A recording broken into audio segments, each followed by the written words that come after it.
Good morning, friends. And welcome to the Unitarian Universalist Church of Arlington. My name is Linda Battellini, and I serve as the Vice Chair of your Board of Trustees. Ours is a community of diverse theologies, a community of various cultural, racial, and class backgrounds. We are a broad range of genders and sexualities, a community of people with disabilities and abilities, both seen and unseen. Some here bring the culture of their family's religion with them. Some find inspiration in the great books, others in the great outdoors, others in great sermons and great conversations. Whoever you may be, we welcome you to come as you are. Here, where we come for community, we find inspiration, and we live with purpose together. Today, let us think about how we can each support and build the beloved community that we seek. Each of us brings something unique and important to the life of our congregation. My experience has taught me that I have been shaped and my life enriched by engaging deeply in this community, and I'm grateful to each of you for all that you have taught me. Today, if you're listening over our live stream, I invite you to stay in community by participating in our Zoom virtual coffee hour. The Zoom link will be posted by the end of the service. If you're in person, you may join us for summer refreshments in the center, which is center left as you leave the sanctuary. And people will be unmasked while they're enjoying their beverages there. Or if you prefer to stay masked, you may gather in the fellowship hall directly outside the sanctuary. So take a deep summer breath and let us come together as a community in worship.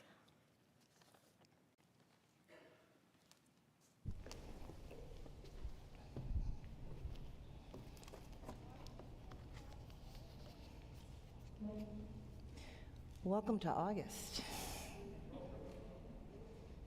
Out of the din of the city and the days of busyness, away from the noise of our crowded lives, this morning we come. We come to rest in this moment, in this specific place and time. We put aside our never-ending to-do list. We choose to embrace this day, the seventh day, as a day of rest and community. We come. Remember this, we have chosen to be here. Something in our lives led us to arrive right here, right now. Whatever tasks and cares await you, for this brief time, for this hour or so, stop, breathe. See the people around you that want to be here with you. Allow your soul, your spirit, your very being to be nurtured.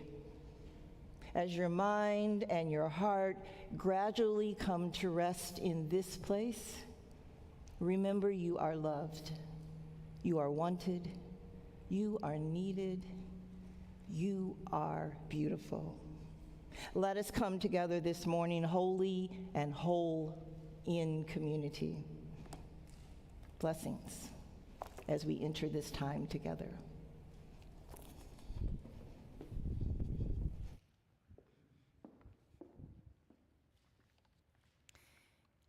For several months now, before we light our chalice together, we light first a candle of compassion, a symbol of solidarity with people around the world, most especially those who are suffering from violence, loss, loneliness.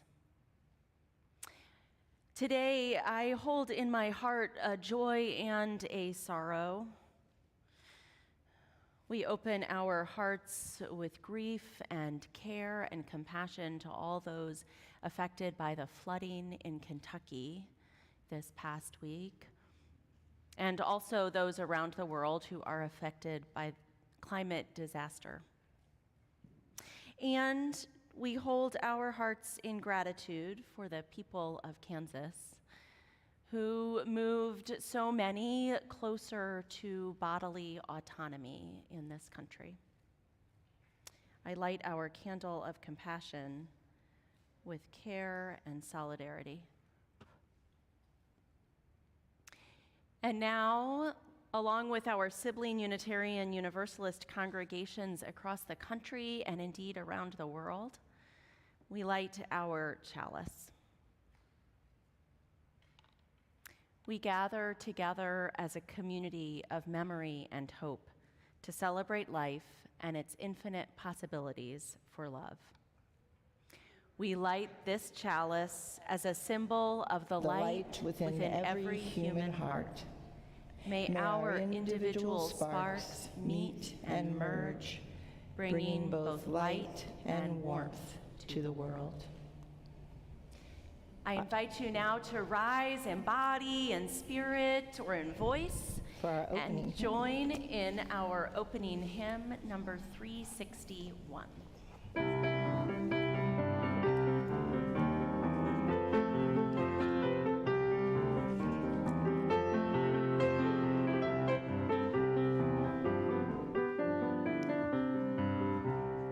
Enter, rejoice, and come in. Enter, rejoice, and come in. Today will be a joyful day.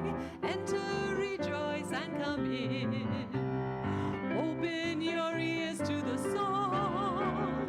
Open your ears to the song.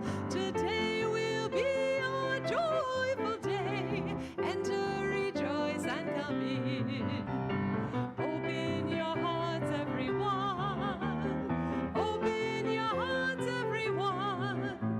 Today will be a joyful day. Enter, rejoice, and come in. Don't be afraid of some change. Don't be afraid of some change.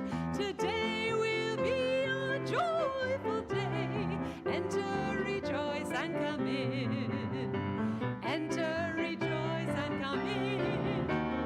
Enter, rejoice, and come in. Today will be a joyful day. Enter, rejoice, and come in.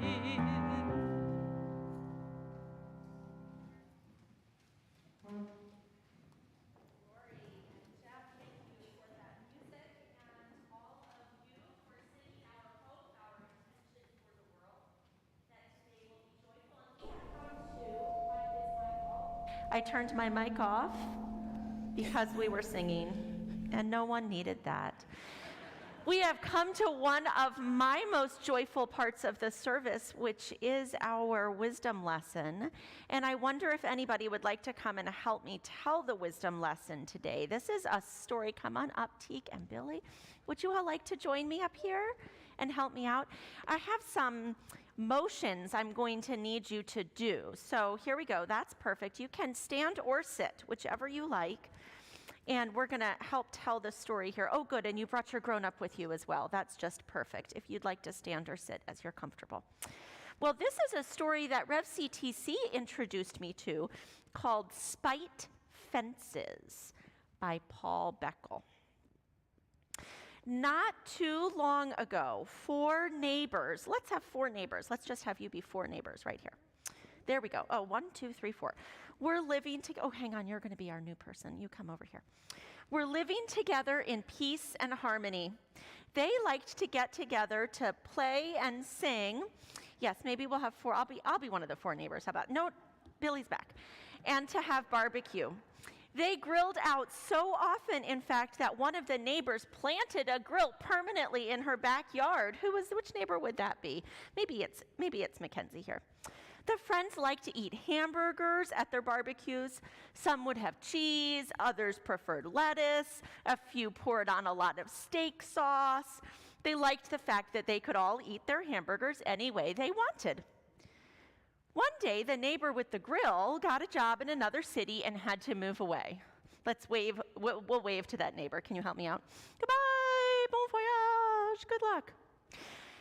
As the remaining friends waved goodbye, ready? Bye. They shed a few tears. Oh, let's see, can you shed a few tears? Like you're crying. Oh no. Because they were sure that no one would ever be able to take the place of that friend who'd built the neighborhood grill. Well, a few days later, a new neighbor moved in. The others watched carefully. Let's watch carefully. As the new neighbor moved in her things. They were delighted when she set up a grill that evening and began to heat up some coals. She was going to fit right in. But wait a minute. Where was the hamburger? The stranger placed something soft and kind of flabby onto the grill, and as it cooked, it gave off an odor that was too unfamiliar to be pleasant. Pew! What do you do if something smells like you're not sure about it? Woo! Said the other neighbors. Everyone ran into their houses and locked the doors. Let's just all move over here, neighbors. Oh, we're going to lock our doors. Ready? Slam the doors. Okay. The new neighbor came around knocking on doors to invite everyone to dinner, but the others pretended they weren't home. They called each other up on the phone and said, we've got to get rid of that new neighbor, or at least make sure her awful cooking smells don't pollute our backyards. They decided they would build fences around their backyards. Fences so tall that no awful smells, ready? Would ever reach over them. Fences so high that sunbeams wouldn't shine into her windows or nourish her grass. This is terrible. Maybe if they were lucky, the new neighbor would move away when the house got dark and her grass turned brown. Perhaps then the right kind of person would move in. Billy is definitely showing her unfriendly back. That's good. So the neighbors put up their fences. Can you all be a fence for me? What do you think? Maybe if you went like this, really tall, to be a fence? Fences that prevented even the tiniest beam of light from squeezing through. Then the neighbors waited to see what would happen. Unfortunately, they could no longer attend any barbecues that they had enjoyed, but at least they didn't have to put up with that different smell anymore. They'd been in such a hurry to put up the fences, however, that they soon had a number of problems. First of all, the fences were about as attractive as a clump of weeds, even though we know weeds are really just plants that aren't in the place that we wanted them. And other neighbors on the block started complaining. Second, the fences were so humongous that they were very hard to paint. Finally, the fences were so heavy that they started to sag. Okay, I need you to be fences again because we're going to have a big boom. Ready? One day, the fences just collapsed with a boom. Oh, excellent. The neighbors cautiously came out of their houses to see what had happened. The new neighbor was nowhere in sight. Oh no, they gasped, what if she's hurt? Well, she wasn't hurt. She was gone. Now, they hadn't seen her since the day she moved in. For all they knew, she might have moved out weeks ago. And really, wouldn't you? The neighbors realized they had got what they wanted, but they weren't actually happy about it. In fact, they were starting to think they made a big mistake. Now, here's the thing. That's the end of the story. We need to figure out an ending together. So who has an idea for what the neighbors could do next? Yes, Teague. I think they should invite her over. They should invite that new neighbor over? Yeah, that's a good, what should they do together? Color? They should invite that new neighbor over to color. Any other ideas? What else? How else could we end this story? Invite the new neighbor over. Do you think they should keep those fences up? What do we think? Fences up or tear the fences down? Maybe down. I think maybe down is better. They fell down anyway. They were they were too big, those fences, right? So tear down the fences and invite the neighbor over to color. I think that sounds like a pretty good end to this story. And I want to thank you all for helping me tell it with all of your hand motions and also your good endings. I think you are going to go off to class now and to be with your teachers. And Lori is going to help us sing you on your way. Thank you.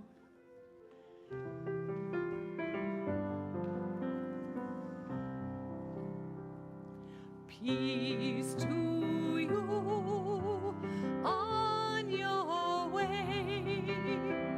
May you grow in love each day, meeting new friends and opening your mind to the wonders of the world you will find. To the wonders of the world you will find.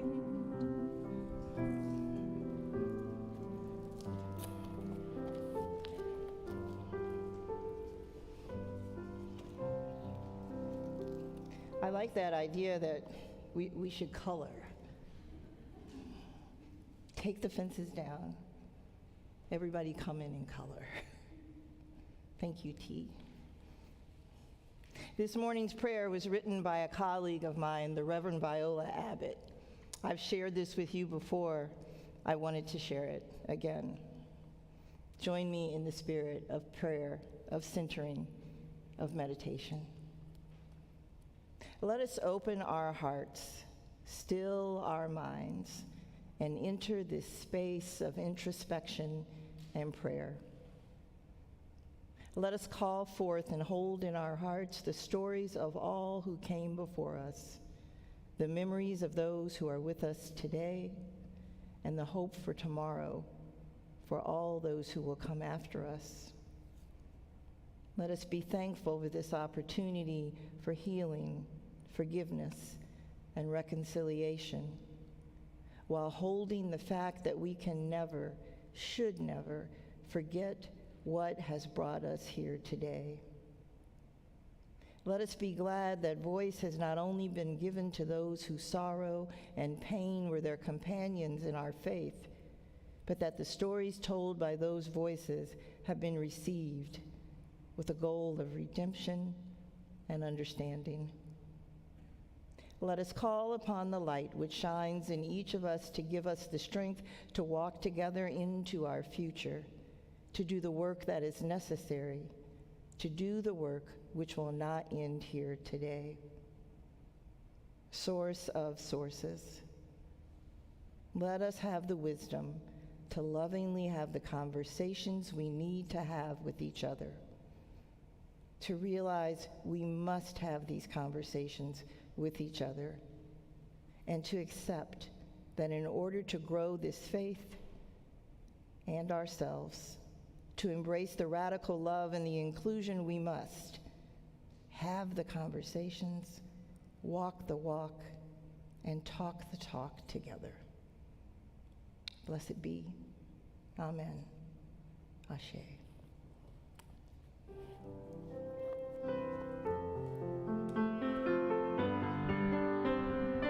Would you please join us now in singing Spirit of Life, first in Spanish, then in English?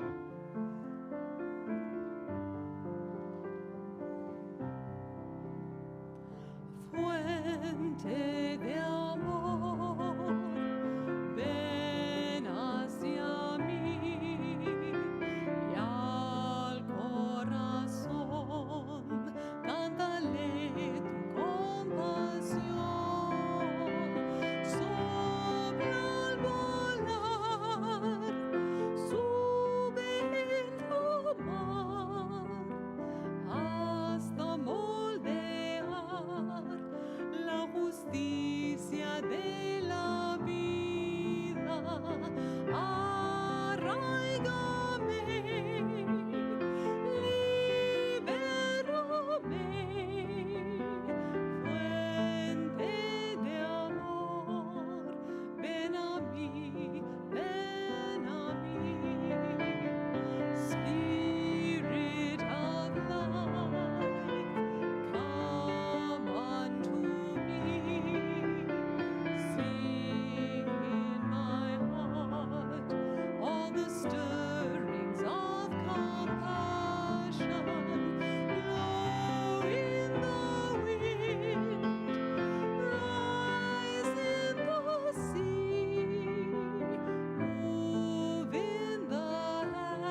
I can be taught. Each month, our congregation has an opportunity. Is it on? Yeah, it is. Oh, good. Has an opportunity to share our generosity with others, to be part of building the beloved community beyond our walls, perhaps. This month, as every month, 70% of our offering will be given to our Share the Plate recipient. In August, that recipient is Culpeper Garden, an award-winning nonprofit residence exclusively for low-income adults age 62 and older, which was founded by members of this congregation in 1969. Located quite close to UUCA and now acting independently with their own board and governance structure, but still proud of their history as part of our congregation's story, as we are proud of them. Culpeper Gardens has 273 apartments for independent living and 73 apartments for assisted living, which were the nation's first HUD-subsidized assisted living residences, and the only such apartments in Arlington. There are many ways to give to UUCA and to Culpeper Garden. Through our website, by text, the Give Plus app, and mailing a check. You can put plate in the memo line. Or, of course, if you are here in our sanctuary this morning, we will take good old-fashioned paper money. As you make your donations, remember 30% goes to the ongoing mission of UUCA, and in August, 70% directly to Culpeper Garden. We invite you to give as generously as you are able to these important missions. The offering will be received.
Jeff, I want to thank you for that beautiful piece. Jeff composed that piece, I believe, in memoriam, and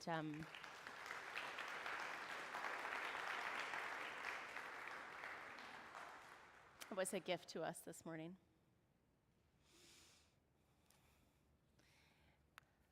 I invite you, friends, to join me in our offering blessing.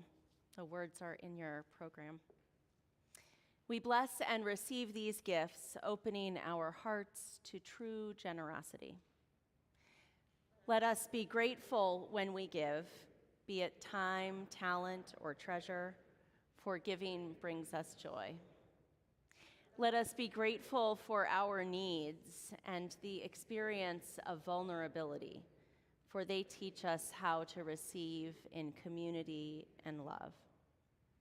Let us be grateful for those who share their gifts in this congregation, for it is a blessing to make a difference together.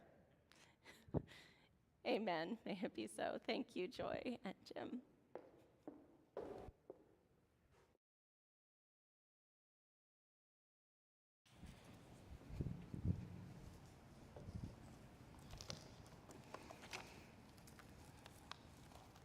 Our reading this morning is from a book called God's Mailbox. It was written by Rabbi Mark Gelman. Painting people purple. When God was in the middle of making the world, he would get an idea for a new fish or a bird or an insect or a furry animal. Then God would draw an outline of the thing on a piece of paper and clip it to a rope with a clothespin. Angels would pull on the rope and take the piece of paper down to a building that had many, many, many rooms. There was a huge sign over the front door of this building that read, "This is the place where God makes all the good stuff." The first room in this building was the sound room. Here, the angels were busy. They were good at the sort of thing that would make a sound. The fish or the bird or the insect or the furry animal needed to have a sound. There was buzzing in that room. There was humming. There was clicking. There was glurping. What is glurping?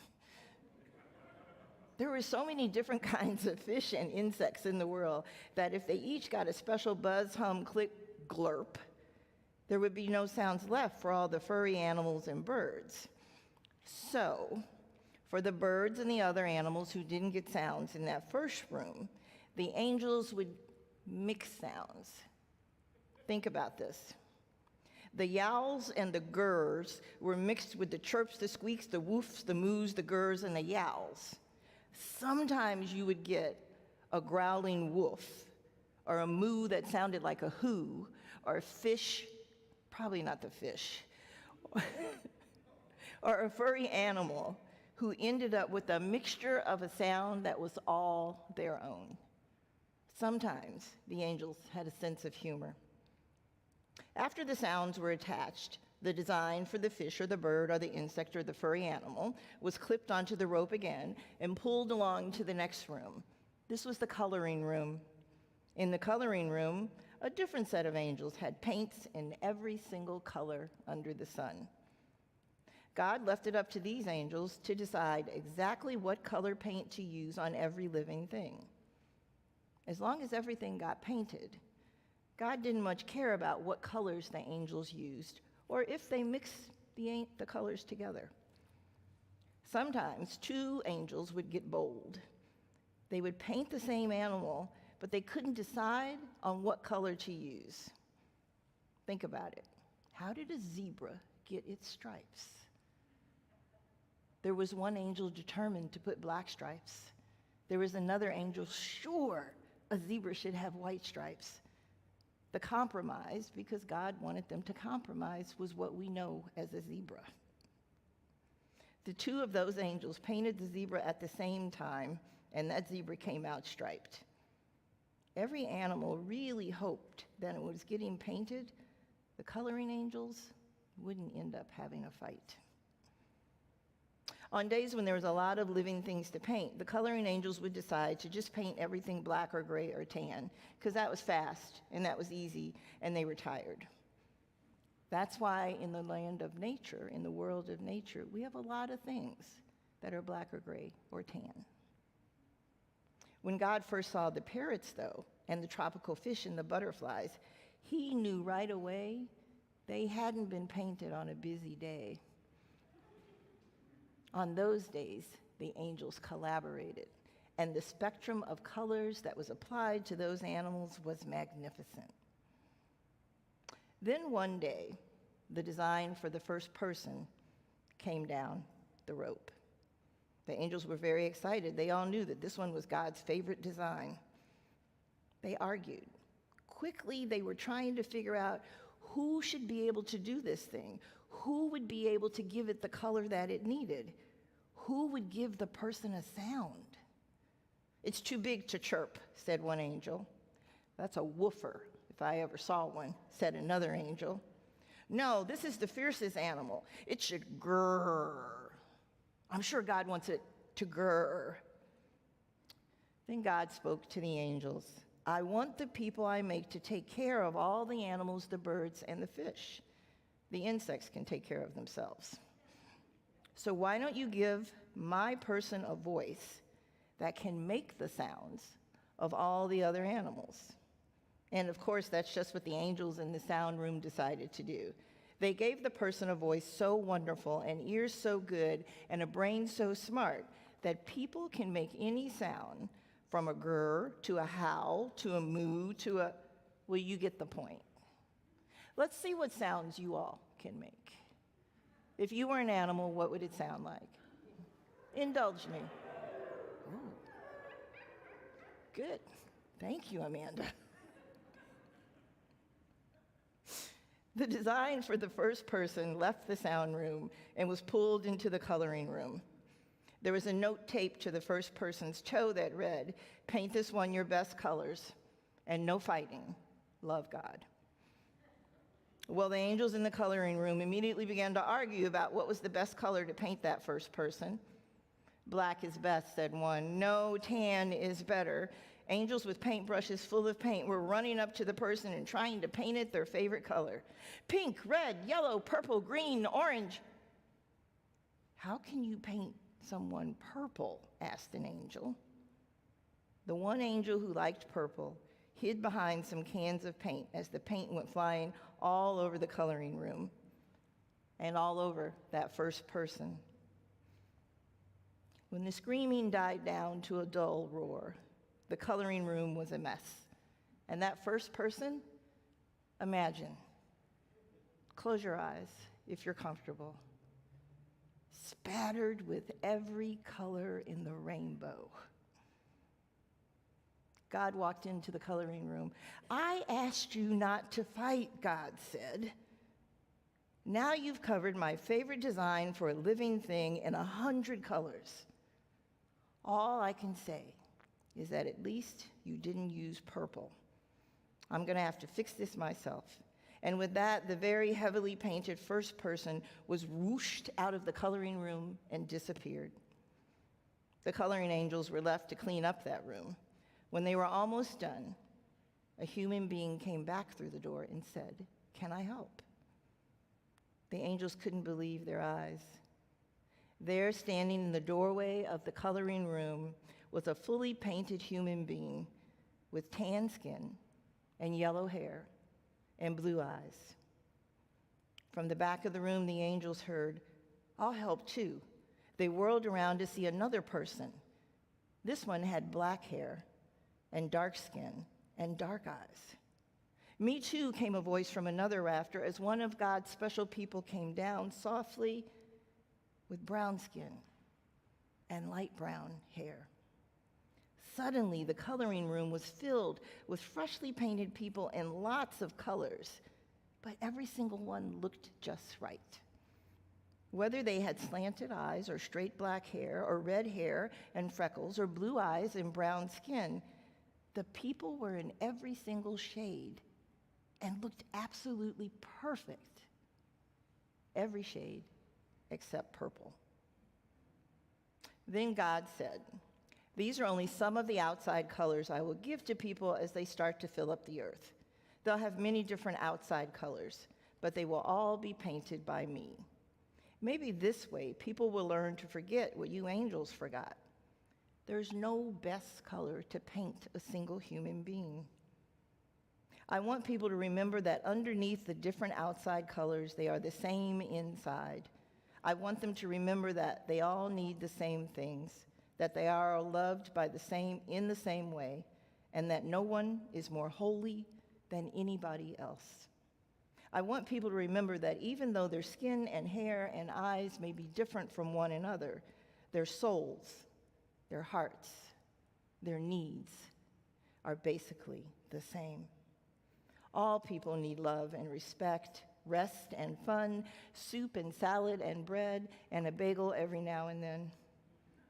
All people need prayers and music and kindness.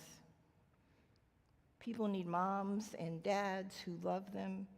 People need a few really good friends. All people need these same things, no matter what color they are.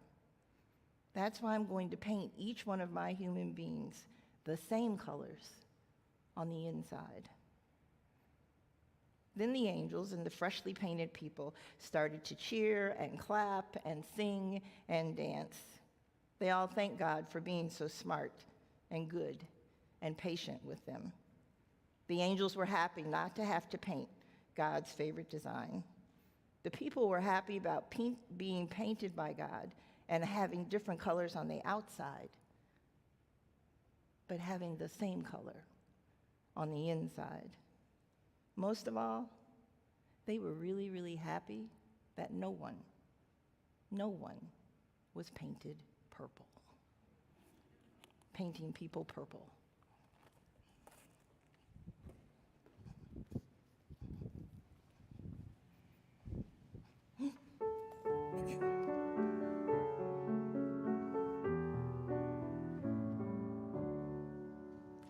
You've got to be taught to hate and fear.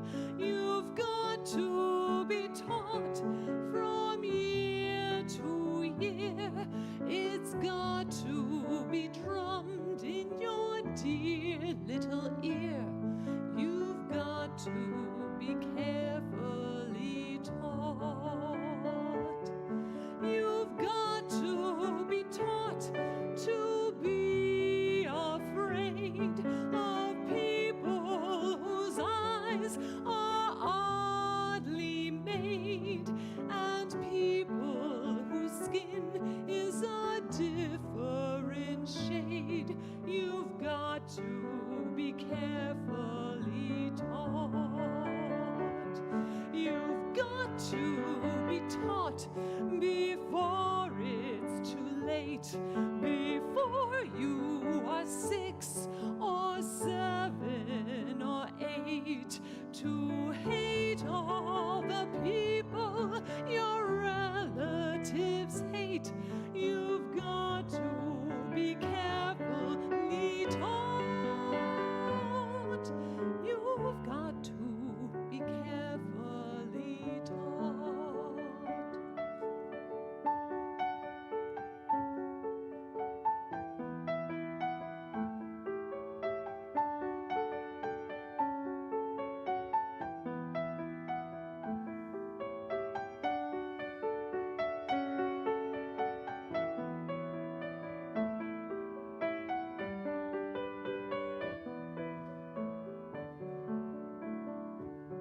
You've got to be taught before it's too late, before you are 6 or 7 or 8, to hate all the people your relatives hate. You've got to be carefully taught. You've got to be carefully taught.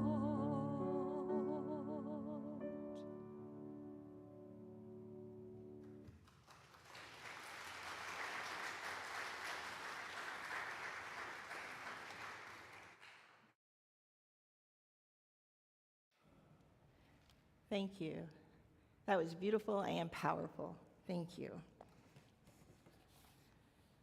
You Have to Be Carefully Taught. That song is from the Rodgers and Hammerstein smash hit musical South Pacific. It appeared on Broadway in 1949. When the show opened, the musical was scrutinized for its commentary on the subject of race. It was highly criticized for exploring the stigma attached to the relationships formed between the dominant race, between white people, and other different ethnic groups. The character that sings this song in the musical is a white Navy officer who's fallen in love with an islander, a beautiful, young, brown-skinned islander. That song in particular was subjected to widespread disapproval. It was judged by some to be too controversial, too inappropriate for a musical on the stage of Broadway. That was in 1949. 1949 was 73 years ago. Hold that thought. That song was first performed on Broadway 73 years ago.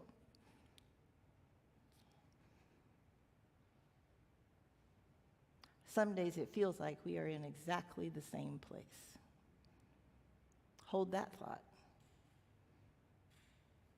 What was happening in the world in 1949? World War II was over. It had ended with the unconditional surrender of the Axis forces. Germany surrendered on April 29, 1945 in Italy after Hitler's death by suicide. A total unconditional surrender was signed on the 7th of May. By the 8th of May, Winston Churchill was announcing a victory in Europe. That day, May 8th, Victory Day, is still celebrated in England today. In the East, the war didn't conclude until months later when Japan surrendered unconditionally on August 14, 1945. The actual surrender agreement wasn't signed until September 2nd. As you all know, the Japanese surrender occurred after the United States dropped atomic bombs on Hiroshima and Nagasaki on August 6th and 9th, respectively. We won the war. Back in the United States, by the time this song was on Broadway, prosperity reigned. The U.S. got some of its swagger back. After the years of misery through the Depression and World War II, post-war success was heavily underway. Americans were happy again. Shopping had shifted into what we now call retail therapy. People shopped for fun. Companies were finally able to supply the cars, the televisions, and the other goods that consumers demanded. The cars got bigger. Some 6.2 million new cars were sold in the US in 1949. TVs got bigger too, not as big as the TVs we have now, mind you. But they got bigger too and became the centerpiece of living rooms across the country. This doesn't seem like a big number now, but in 1949, nearly 10 million televisions were brought into American homes. It changed the way we live forever. A new type of TV program appeared, soap operas. The name came from the fact that many cleaning product manufacturers sponsored those shows, trying to catch the stay-at-home mom's eyes and their wallet with advertising. What else happened in 1949? China became a communist country. Russia had the nuclear bomb. The combination of those two things increased the tension between the East and the West, and the seeds of the Cold War were planted. I'd say 1949 was a big year here in the United States. It's now 2022, 73 years later. What's happening in 2022? It's a big year, too. Climate change, the Supreme Court overturning Roe versus Wade, the global pandemic, which is why you all are wearing masks here in this sanctuary, is raging on. We are also in the midst of a continuing painful discussion about race. Our relationships across races are laden with doubt, with uncertainty, and with the symbolism and misunderstanding and inferences, accurate and inaccurate, that we can't let go of. This history that's riddled with pain and animosity and anger. It's so hard that it's no wonder that often, despite our best intentions and efforts to build the beloved community, to come together in one space, equal to one another, it's so painful that often just that act fails under the weight of so much painful history. But we can't sweep away that history. Even to build the beloved community, it won't just disappear. As you've heard me say many times before, standing here in the hallway on the phone, we just have work to do. If we are to move forward, we have icky, sticky work to do together. Why? I don't know about all of you, but sometimes I get tired of doing this icky, sticky work. Sometimes, if it was possible, at the end of the day, I would like to unzip myself right down the front and hang my brown skin on a coat rack and just watch TV. I would like to just sit in the coolness of my air-conditioned home and binge on something that's gonna make me laugh. I can't unzip myself and hang my brown skin on a coat rack. I do go home sometimes, though, and disconnect. I'm a huge fan of Warner Brothers cartoons, especially the ones with the Roadrunner and the Coyote. If that doesn't help somebody disconnect, guys, I don't know what will.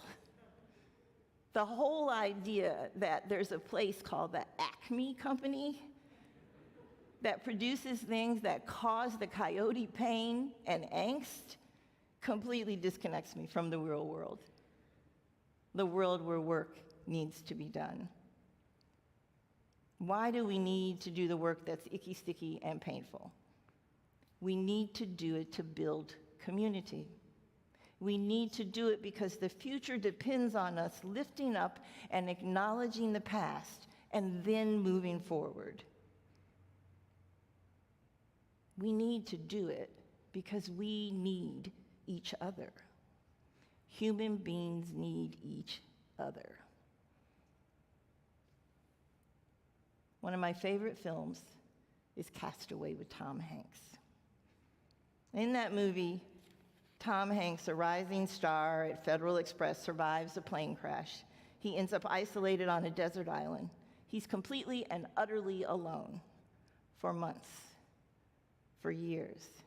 He has nobody to talk to, nobody to console him, nobody to care for, nobody to care for him. Equally important to this story is this. A character enters the story that helps Tom Hanks survive. About a third of the way into the film, Hanks discovers, creates, no, he makes a friend named Wilson. Wilson, the inanimate sports object. Wilson, the volleyball branded with his own name. Wilson becomes his one and only friend.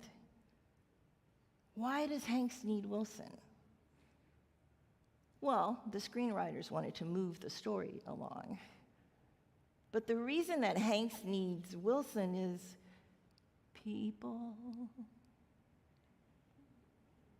People who need people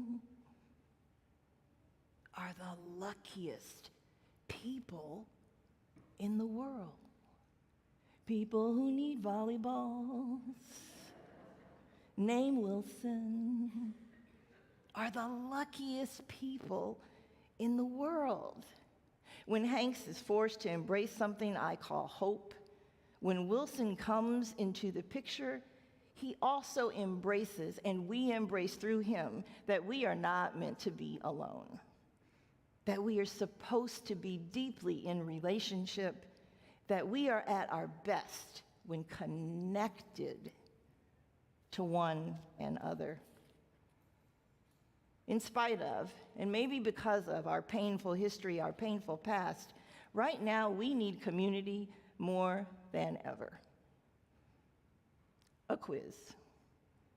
What do you think of when I say the word community? This would be the audience participation portion of the sermon. What do you think of when I say community? People who are there for you. What else? Connections. What else? Family. Friends. Say that again. Diversity. A sense of belonging. Potlucks. Pasta salad. Barbecues. Fun. In spite of, perhaps because of, our painful past, right now, we need community more than ever. Merriam-Webster's online dictionary defines community like this: a group of people living in the same locality under the same government, a group of people having common interest, a group of people forming a distinct segment of society. I added this: a church community.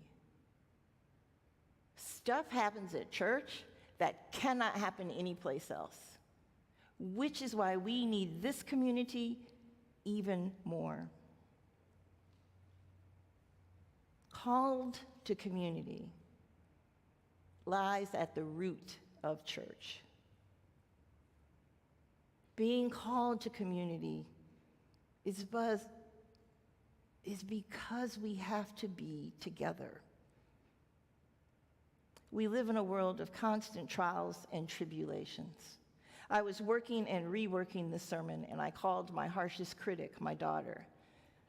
And I said to her, what are you doing to get through these challenging times? And she was like, well, there's COVID, and I have an 8-year-old, so I'm just barely breathing. But that's not the biggest problem, Mom. That's not the hugest problem. Right now, what I'm trying to figure out is how to deal with this string of 90-degree days with that 8-year-old. That's my personal problem. The world facing climate change isn't at my door right now. The global pandemic is making him wear a mask at day camp, and he hates it. August in the DMV, though, is the problem I'm immediately facing. I got off the phone and I thought about Yvonne and what she said about problems, and I decided that she was having some champagne problems. The fact that she's too hot in a centrally air-conditioned house. The idea that the 8-year-old still is rebelling against wearing masks. Whether or not she should have Peruvian chicken delivered by DoorDash for dinner. Champagne problems in a world that's calling for community. We need community to help us get through big and small things that life throws at us. We need the love and the support of our friends and family simply to exist. It isn't complicated, what we need. It's complicated giving it to each other. Every day we get to make a choice. We can be, like Barbara Streisand sings, people who need people, especially when life gets hard, or we can choose not to. In this community, we are choosing to be people who need people. Over the summer, we solidified our racial justice task force. You'll hear more about that in the days coming ahead. The idea for that task force is to make our community more just, more diverse, and more welcoming. It's to be people who need people and let people in. Other things that we're doing for community are going to come from the social justice ministry team. We're having a special event the third weekend in September where Bruce Knotts, who works for the UUA at the UN, is going to come and talk to us about how do you do social justice locally with a global impact. More people needing and helping people. There are times when all we really need is a brother or a sister to help us out. There are times when life just crashes in and I want someone beside me that I love, that I trust, that I know will be there for me.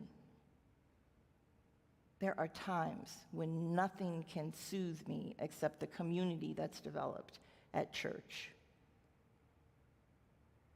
If that example isn't helpful enough, do you remember the I've fallen and I can't get up commercials? They came out around the time as the Where's the Beef commercials.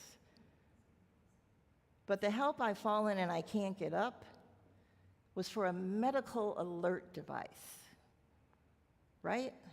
A little thing you could have on your neck. So if you fell, you could just press it and the cavalry would come to help you. What this church community needs to be is the medical alert button for each other. We have got to exhibit the kind of compassion and grace for each other that gives us the confidence to call out for help when I need it. That's how we will build and rebuild the beloved community. By being present, by being compassionate, by being filled with grace, by being there when someone says, help, I can't get up. We are called each and every day to be the medical alert for one another. We are called to build and rebuild community.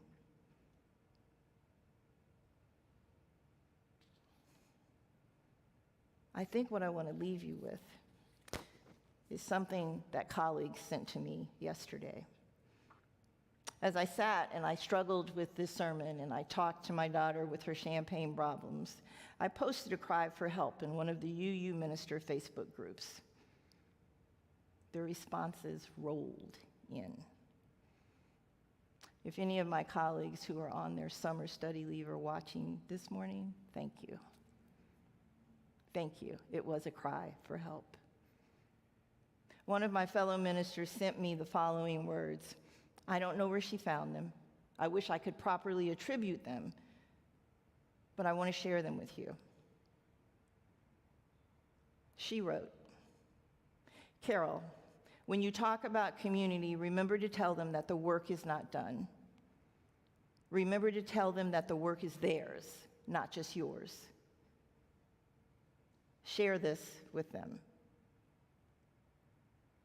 We have learned something in this past year about love and choosing life, about love asking us what will serve life, about how sometimes we have to separate from one another and other times we need to reach out. We have learned about love as choosing life. Together we will have to tighten the bonds of connection. Together we will have to build community in the spaces we have available. Together we will have to learn and relearn that community is the place where love lies within and between us, that the interdependent web of life and love is ours. We know that at their best, communities practice the right use of the powers of life and lead people to experience wholeness and right relationship and deep beauty. We know that communities teach us again and again how to say yes, how to ask for help, and how to love one another. Carol, I think we find our salvation in community. I think it is what will save us again and again. May it be the love that leads us to an ever-deepening reunion within ourselves, to each other. May it ground our very being and connect us every single day. We have work to do. Some of it is icky and sticky. Some of it will be hard. Some of it is to solve huge problems like the global epidemic and climate change. Some of it is to solve small champagne problems like what are you having for dinner? We have work to do. I believe what I want to leave you with is this: the only way we will accomplish that work of building community is together. Is together. Blessed be, and amen.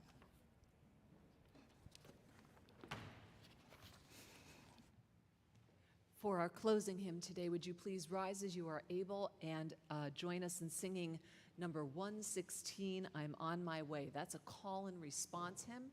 So I'll sing, you echo back, I'll gesture with my hands when that is appropriate, and we'll be doing verses 1, 4, and 5. 116 in the gray hymnal.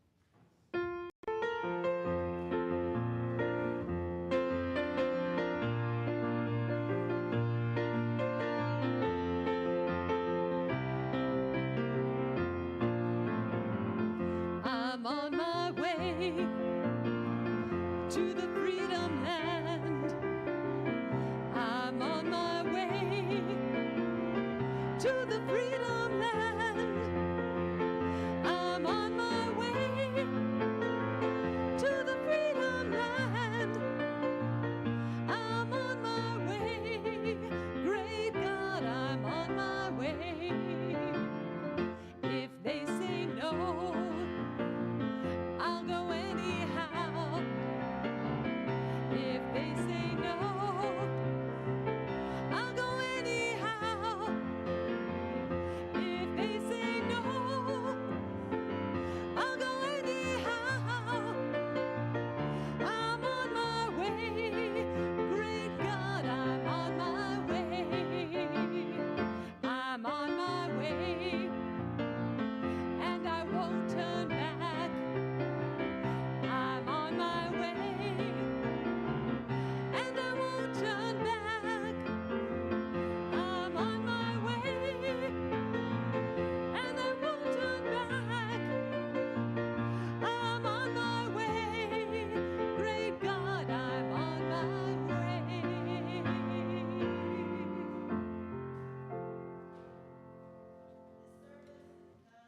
Yet we remain connected, connected by our concern, our compassion, our faith, and our unified desire to change the world. Friends, as you depart this special space, remember that connection. Hold it tightly against your heart until we are together again. As you move into the week ahead, be strong, be well, be true, be loving, and remember, you are never on this journey alone. Remember, you are always with one another. Amen.